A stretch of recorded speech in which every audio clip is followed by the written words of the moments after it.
Hey guys, welcome back. In this particular session, we will be discussing about one of the different way of connecting to the Salesforce. We will be covering about OAuth 2, how to connect with OAuth 2. So as you can see, I have logged in into the Salesforce site, and we need to create some particular settings in order to enable the OAuth 2 settings. So basically, I'm on the home page and I will click on this apps and go to the app manager. And within this app manager, you can see a lot many things which are being already configured.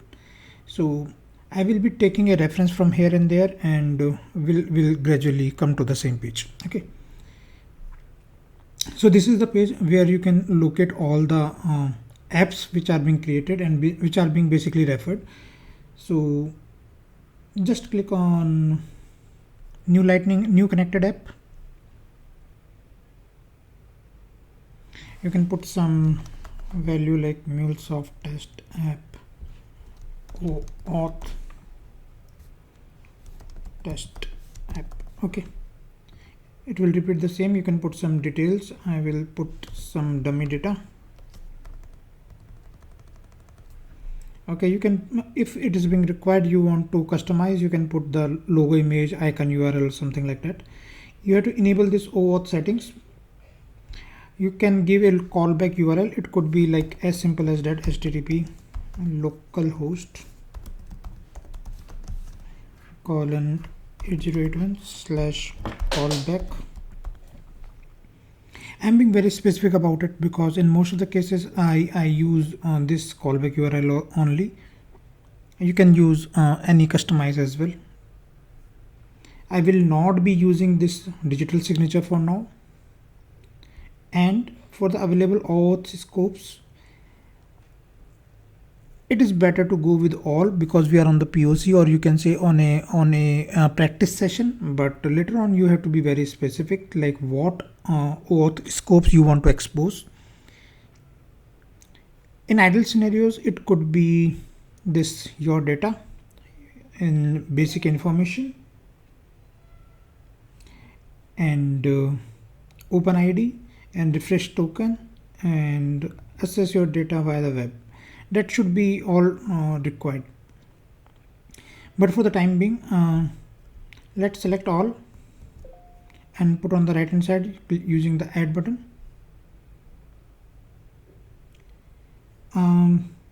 You can select all these. We can avoid this one. This is basically how to manage the customization or the asset tokens expiry period. And if you want to enable the logout session as well, you can implement using this enable single logout. Rest of the things you can keep as it is. But just to let you know, this is for the Apex plugin class, and Mule Exchange is having a separate connector for the Apex.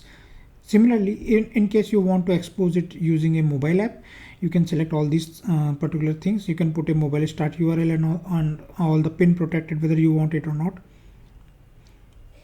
When we say pin protected, it's like how you want to protect your app, but MFA is also being now enabled in login site, so you can try to explore this option as well.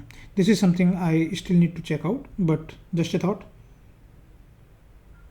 Now I will go back to the app manager once again because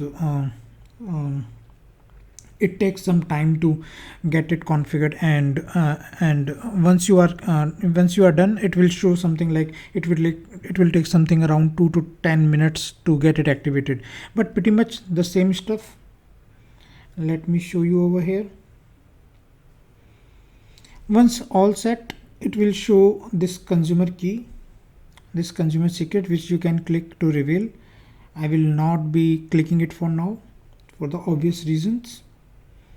You have to select this requires secret for web server flow on your configuration page, which we have discussed earlier. This is the callback URL, and I have not check marked that enable single logout. So this is the path which you can again cross check during your setup of OAuth application. This is for the DCR. I'm not going to use it, so as it is, Apex as it is. So this is pretty much done. This is what we require for OAuth version 2.0 for getting connected with MuleSoft.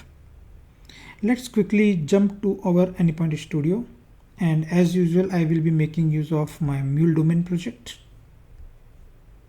and just click on this create and look out for this Salesforce, and instead of basic auth use this OAuth 2.0. That's it. And what need to be configured, let me show you that as well. Some of the URLs are being already configured, rest of the things we are going to configure. So let me show you the one which I have already configured. Okay, so this is for the OAuth to Salesforce. This is the consumer key which we have copied it from this particular line, copy, and similarly the consumer secret I have copied down. These are being auto populated, so no need to change anything. After that, by default it will take up the HTTP listener config, so we need to have a HTTP listener config enabled in our flow. After that, callback and authorize are also being pre-populated, no need to change anything. This is the thing which we need to change. This callback will be the thing on which the authorization code will be reverted back on this particular URL. I will be displaying this thing as well. Object store is being used to store the tokens which are being generated in the due process. So just click on this plus sign and a window like this will come up. You can select this to be persistent, and max entries blank means unlimited, and you can change accordingly, but I have already set up this object store config, so let's have a look. So pretty much default setting. So that's it over here as per the configuration for OAuth v 2.0, that is version 2.0. I have started both the application, that is Salesforce along with the domain project. Now inside the OAuth flow, I have just taken a copy of the previous basic auth flow which we have already discussed. So if you want to understand more about it, I will request you to go through the previous video of the same. The only change in this particular flow is this query, in which I have selected this Salesforce OAuth 2, which we have configured in Mule domain project. And rest of the things are remaining same, because the main objective of this particular video is to showcase the capability of OAuth 2 connectivity. So this is in the running state. Let's see what is the path of this listener, HTTP listener, that is SF query OAuth. So if I see over here, I should be having something for this. Let me put, and let's hit the send button. Let's see. So it is saying OAuth authorization done not yet performed for the resource owner ID null.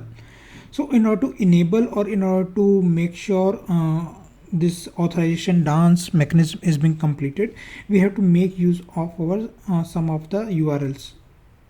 And what could be that URL? That is the authorize. Let me show you. So this particular thing, that is HTTP localhost 8081/authorize. So this is being required for starting the or initiating the OAuth dance. So what I will do, I will go back over here and will initiate.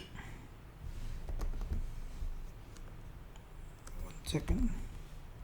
Localhost authorize. I will hit enter.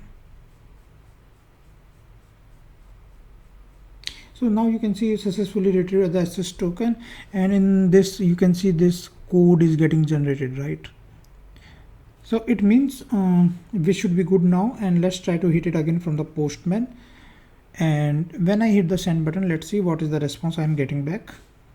I got some response, and let's make a, can we do a Control F over here? Yes. So So you can see 3 of 20. So it means that 20 records are being retrieved as part of this Salesforce query, which we have configured using OAuth 2. So this was pretty much about how to configure the OAuth 2 for connecting to the login.salesforce.com. I hope you like this video, and stay tuned for the third upcoming video, in which we are going to talk about the GWT with OAuth. Thanks a lot.